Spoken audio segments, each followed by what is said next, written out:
अंजलि और आप देख रहे हैं PRJ न्यूज। विरासत बचाने रायबरेली पहुंचे राहुल गांधी, सोनिया ने दिया परिवार के सियासी वारिस का भी संदेश। राहुल गांधी को रायबरेली के रण में उतारकर कांग्रेस नेता सोनिया गांधी ने एक तीर से कई निशाने साधे हैं। ये संदेश दिया गया है कि गांधी परिवार का सियासी वारिस सिर्फ राहुल गांधी है।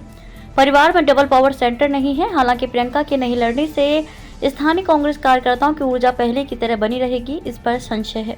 वर्ष 2019 के चुनाव में कांग्रेस सिर्फ रायबरेली सीट ही बचा पाई थी। अमेठी के गढ़ को राहुल गांधी गंवा बैठे। इस बार अमेठी से राहुल और रायबरेली से प्रियंका गांधी के मैदान में उतरने की चर्चाएं थी। सूत्रों के अनुसार राहुल गांधी ने यूपी से चुनाव लड़ने से इनकार कर दिया था। ऐसे में उन्हें विरासत का हवाला देकर रायबरेली के लिए मनाया गया, क्योंकि विपरीत परिस्थितियों में भी रायबरेली की जनता ने कांग्रेस का साथ नहीं छोड़ा। इस पर राहुल ने हामी भरी और अंतिम दिन नामांकन किया। अमेठी से गांधी परिवार के भरोसेमंद रहे किशोरलाल शर्मा पर दांव लगाया गया है। वरिष्ठ पत्रकार रामदेव त्रिपाठी का तर्क है कि राहुल प्रियंका दोनों लड़ते तो निश्चित ही कार्यकर्ताओं को उत्साह बढ़ता, पर अन्य सीटों पर फोकस करना मुश्किल होता। राहुल गांधी का कद राष्ट्रीय स्तर का है। मौजूदा परिस्थितियों में यदि अमेठी से कांग्रेस उम्मीदवार जीतता है तो बड़ा संदेश आएगा, और यदि हारता है तो कोई खास फर्क नहीं पड़ेगा। आसान नहीं ये रण, बदली परिस्थितियों में अब रायबरेली का चुनाव भी आसान नहीं रह गया है। यहाँ भाजपा ने दिनेश सिंह को फिर से मैदान में उतारा है। वे रायबरेली से पिछले लोकसभा चुनाव में सोनिया गांधी से हार गए थे। भाजपा ने उन्हें पहले MLC फिर मंत्री स्वतंत्र प्रभार बनाकर उनका कद बढ़ाया।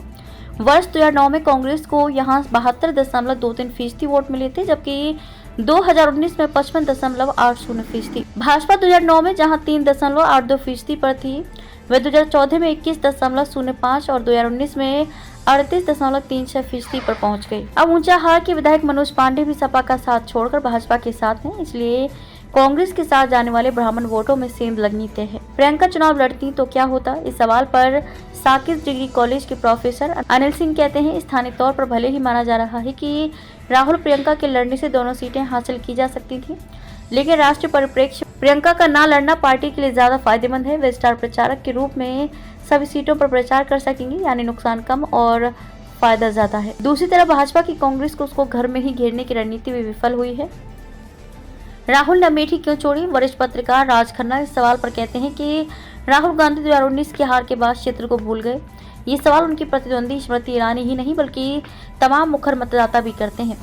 हालांकि इस सवाल से रायबरेली में भी उन्हें रूबरू होना पड़ेगा, लेकिन उसकी धार थोड़ी कमजोर होगी।